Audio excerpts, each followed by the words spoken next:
உலகம் முழுவதும் வாழக்கூடிய ஆஸ்ட்ரோ பக்தி டாக்ஸ் நேயர்கள் அனைவருக்கும் உங்கள் தாம்பரம் ஸ்ரீ வாராகி ஈசனேசன் சுவாமியுடைய நல்லாசிகள் வாழ்த்துக்கள். ஜெய் வாராகி, ஜெய் வாராகி. நமச்சிவாய்.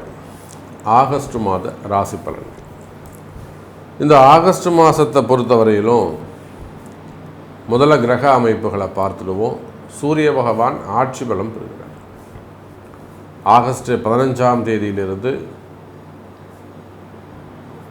கிட்டத்தட்ட ஒரு ஆகஸ்ட் 15ஆம் தேதியிலிருந்து சூரிய பகவான் நவநாயகர்களை தலைவனாக விளங்கக்கூடிய சூரியன் ஆட்சி பலம் பெறுகிறார். இது ஒரு மிகப்பெரிய நல்ல யோகம். ஏன்னா பொதுவாக சூரியன் நல்ல நிலைமையில் இருக்கணும், அஸ்தங்கமாகக்கூடாது, அல்லது வேறு ஏதாவது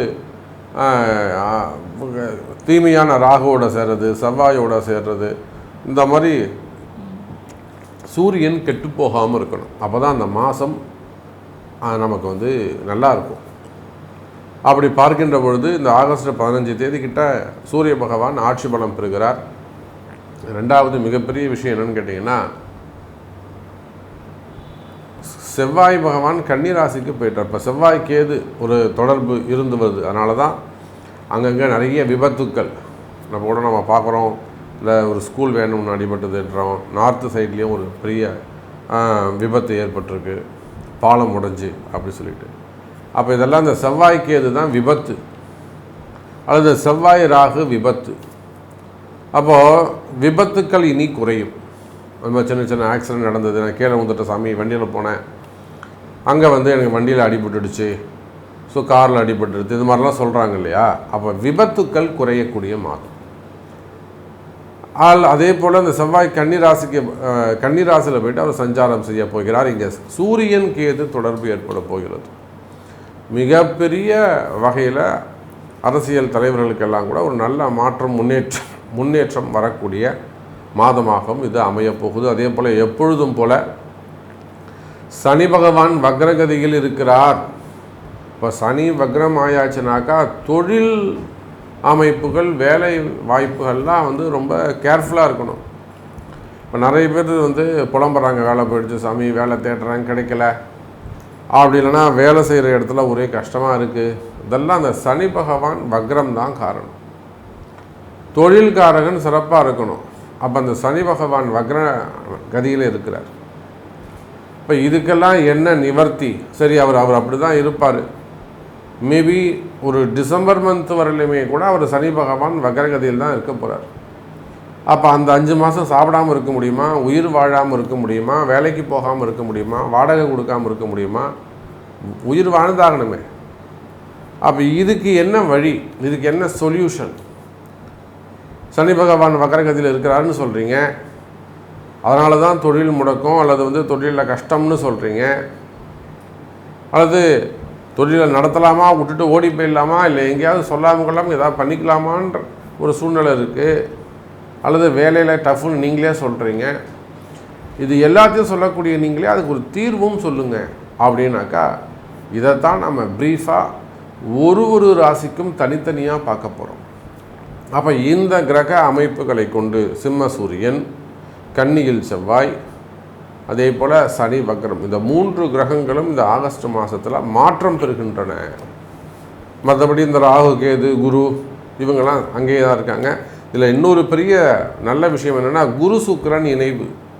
மிதுன ராசியில் குரு சுக்கிரன் ஒரு இணைவு, அது ஒரு நல்ல காம்பினேஷன்ஸு. இந்த காம்பினேஷன் எதுவுமே பெட்டராக இல்லை. சனி வக்ரம் நல்லா இல்லை. சூரியன் கேதுவோட தொடர்பு, ஏன்னா இந்த கிரகண தோஷம்னு சொல்லுவாங்க. இதை சூரிய கிரகணம்னா கேது தான் சூரியனை மறைக்கும்.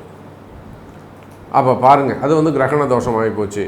கன்னியில் செவ்வாய் அதுவும் நல்லா இல்லை. அப்போ இந்த மாதம் எது சிறப்பான யோகம்னா, மிதுனத்தில் இருக்கக்கூடிய குரு சுக்கிரன் காம்பினேஷன்ஸ்.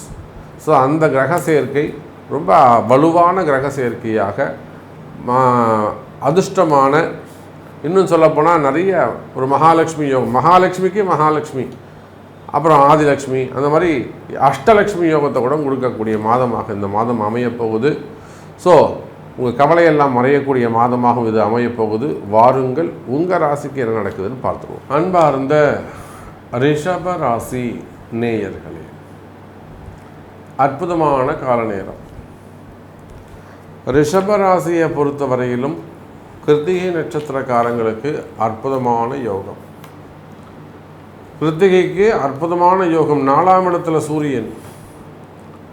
அதே போல் ரோகிணி நட்சத்திர அன்பர்களுக்கும் இந்த மாதம் ஆகஸ்ட் மாதம் அதிர்ஷ்டமான மாதமாக அமையும்.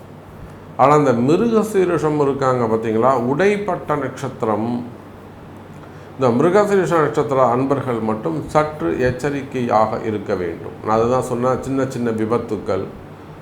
நீங்கள் வேணால் ஒரு சோதனையாக எடுத்து பாருங்கள். வீட்டில் ஒரு மிருகசீரிஷம் இருக்குது, உங்களுக்கு தெரிஞ்சவங்களாக இருக்கலாம், பக்கத்து வீடாக இருக்கலாம், செக் பண்ணி பாருங்கள் நீங்கள் நான் சொல்கிறது கரெக்டாக இல்லையான்னு. ஏதேனும் ஒரு மெடிக்கல் செக்கப் போயிருப்பாங்க, அதாவது ஒரு டென்டல் செக்கப்புக்கு போயிருப்பாங்க, அல்லது ஒரு ஹாஸ்பிட்டலைஸ்டாக இருப்பாங்க, இல்லை ஒரு சின்ன விபத்துக்களை வீட்லேயாவது கீழே விழுந்துருப்பாங்க, ரத்தம் வந்திருக்கும். யாருக்கு? இந்த மிருகசீரிஷம் நட்சத்திர அன்பர்களுக்கு. அப்போ அவர்களுக்கு கூட இந்த ஆகஸ்ட் மாதம் நன்மை செய்யக்கூடிய மாதமாக அமைகிறது. அப்போ பொதுவாக ரிஷபராசி அன்பர்கள் என்ன செய்யலாம் அப்படின்னாக்கா, ஒவ்வொரு திங்கட்கிழமையும் மாலை ஏதேனும் ஒரு சிவாலயம் சென்று அங்கே இருக்கக்கூடிய விநாயக பெருமானுக்கு ஒரு அருகம்புல் மாலையும் அதே போல் எருக்க மாலையும் விநாயகருக்கு. ஏன்னா கேது இப்போ ரிஷபராசிக்கு பிரச்சனை என்ன? சூரியன் கேது கிரகண தோஷம்.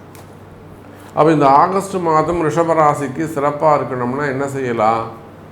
ஒவ்வொரு திங்கட்கிழமையும் அல்லது ஞாயிற்றுக்கிழமையும், ஞாயிற்றுக்கிழமையாக இருந்தால் காலைல 9 to 10, திங்கட்கிழமையாக இருந்தால் காத்தால 6 to 7:30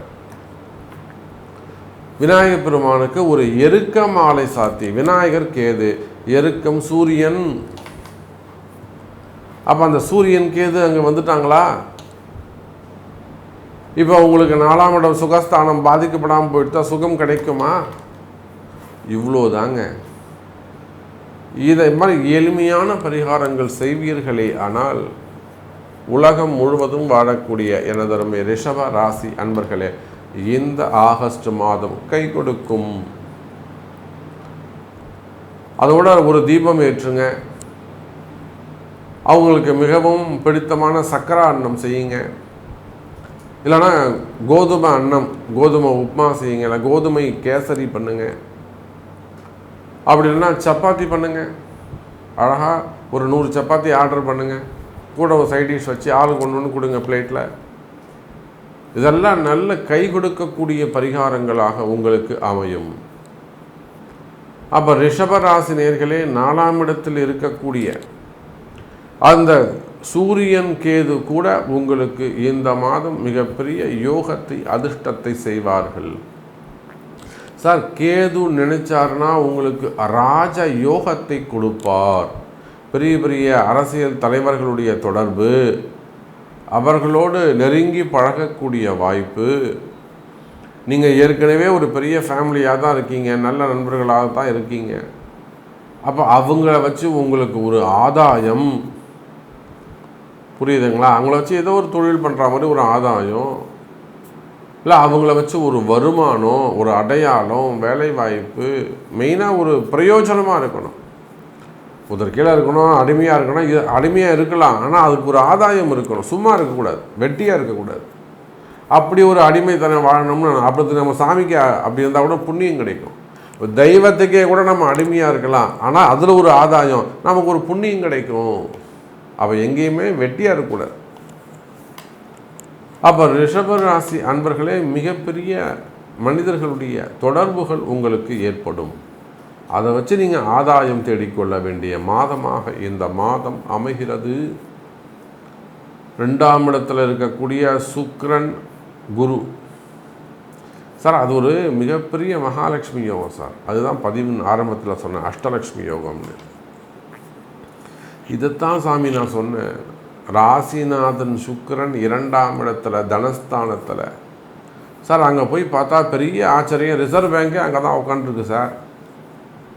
நான் பேங்க்கில் ஒரு 1000 ரூபா வித்ட்ரா பண்ணலாம், ஒரு கடன் கேட்கலான்னு போனால் அங்கே மகாலட்சுமியே உட்காந்துருக்காங்க. அப்போ எப்படி இருக்கும்?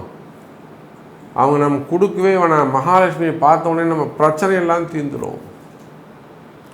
அதே போல் ரிஷபராசி அன்பர்களே, உங்களுக்கு எவ்வளோதான் உலகம் முழுவதும் வாழக்கூடிய ரிஷபராசி நேயர்களே, உங்களுக்கு எவ்வளோதான் கோடி கோடியாக பிரச்சனைகள் இருந்தாலும் பிரச்சனை தீரணும்னா எளிமையான பரிகாரங்கள் முக்கியம். நான் ரிஷபராசிக்கு ஒருத்தருக்கு சொன்னேன், கிரைண்டர் வாங்கி கொடுங்க. கல், ஆட்டுக்கல் வச்சா அது 2 கல்லும் சண்டை போட்டுக்கணும். அந்த மாதிரி உள்ள பள்ளமாக இருக்கும் இல்லையா, அந்த மாதிரியும் வெட் கிரைண்டர் வாங்கி கொடுங்க சொன்னேன். அப்போ சின்ன சின்ன எளிமையான பரிகாரங்கள் தான் வாழ்க்கையில் ஜெயிக்கிறதுக்கான வழி. அப்போ உலகம் முழுவதும் வாழக்கூடிய எனதொருமை ரிஷபராசி நேயர்களே, இந்த ஆகஸ்ட் மாதம் மகாலட்சுமி யோகம் அதிர்ஷ்டமான மாதமாக அமைகிறது ரிஷபராசி நேயர்களே. அதே போல் வேலை வாய்ப்புகள் சிறப்பானதாக இருக்கும், தொழில் அமைப்புகள் சிறப்பானதாக இருக்கும். சார் இதுக்கெல்லாம் இவ்வளோ பரிகாரம் சொல்கிறீங்களா சார், எங்கள் கம்பெனி இவ்வளோ ட்ரபுளில் இருக்குது, வேலை இவ்வளோ ட்ரபுளில் இருக்குது, கேட்குறதுக்கே ஆச்சரியமாக இருக்கே. அப்போ என் கம்பெனி ட்ரபுள் தீர்ந்துருமா, பிரச்சனை தீர்ந்துருமா, கம்பெனியில் நல்ல முன்னேற்றம் இருக்குமா அப்படின்னு கேட்டிங்கனாக்கா கவலை வேண்டாம் ரிஷபராசி அன்பர்களே. தொழில் அமைப்புகள், ஃபேக்ட்ரிஸ் எல்லாமே நல்ல நிலைமைக்கு வந்துடும், நிலச்சி நிற்கும். தொடர்ந்து நீங்கள் வாழையடி வாழையாக இந்த கம்பெனியை, நிறுவனத்தை நீங்கள் நடத்தலாம், அதை காப்பாற்றிடலாம். அதே போலத்தான் வேலை வாய்ப்புகள். வேலை வாய்ப்புகளை பொறுத்தவரையில் இந்த மாதம் வேலை கிடைக்கும். வேலை கிடைக்காதவங்களுக்கு கூட வேலை கிடைக்கக்கூடிய மாதமாக ஆகஸ்ட் அமைகிறது. புதிய வேலை வாய்ப்புகள் உருவாகும். உள்நாட்டு வேலைகள், வெளிநாட்டு வேலைகள், கவர்மெண்ட் ஜாபு, கவர்மெண்ட் சீட்டு கோட்டாவில் வரக்கூடியது, அல்லது ஏற்கனவே நாங்கள் சிஎல்லாக இருக்கோம், பர்மனெண்ட் ஆக முடியுமா, உள்ளே போக முடியுமா, ப்ரமோஷன்ஸ் கிடைக்குமா, இன்க்ரீமெண்ட்டு கிடைக்குமா, இது போன்ற சப் கொஸ்டின்ஸ், இது எல்லாத்துக்கு கூட உங்கள் பிறப்பு ஜாதகம்தான் பேசும் ரிஷபராசி அன்பர்களே. அதே போலத்தான் திருமண யோகம்.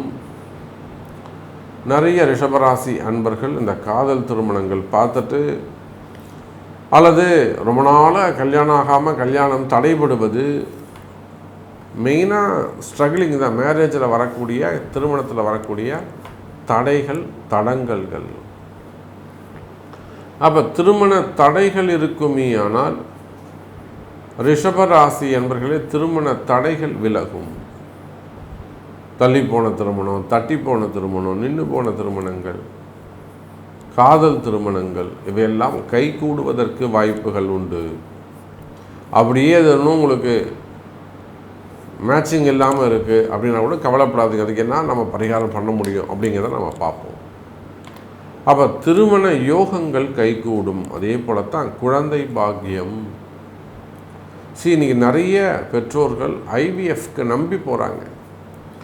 அங்கே போய் 4 லட்சம் 3 லட்சம் செலவு பண்ணிவிட்டு, 4 லட்சம் இங்கே 4000 ரூபா கொடுத்துட்டு ஒரு பூஜை பண்ணால் எனக்கு இன்னும் நடக்கலையேன்னு ஐயர்கிட்ட சண்டைக்கு வந்துடுவாங்க.